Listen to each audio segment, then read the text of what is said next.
Pemirsa, kasus COVID-19 di Sumsel sejak sepekan ini masih terus mengalami kenaikan. Merespons hal tersebut, Gubernur Sumsel Herman Deru menghimbau agar masyarakat untuk tetap tenang dan harus waspada dengan kembali menerapkan protokol kesehatan secara konsisten.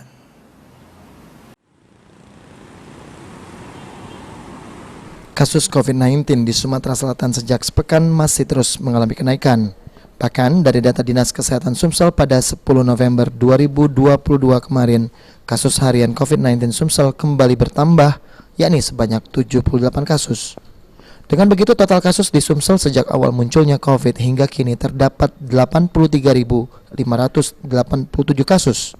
Yang sudah sembuh 79.682 kasus dan yang meninggal dunia terkonfirmasi 3.403 kasus.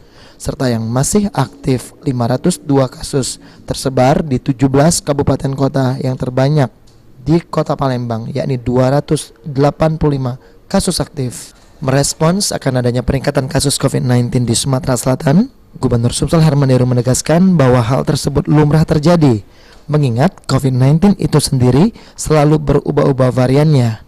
Meskipun begitu, masyarakat dihimbau untuk tetap tenang dan harus waspada dengan kembali menerapkan protokol kesehatan secara konsisten serta tetap menerapkan 3M, yakni menggunakan masker, mencuci tangan dengan sabun, dan sebisa mungkin untuk menjaga jarak.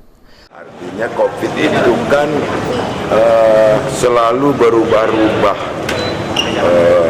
variannya. Terakhir sebelum ini kan Omikron, tapi mudah-mudahan tidak menyebabkan pneumonia, tidak menyebabkan sampai dengan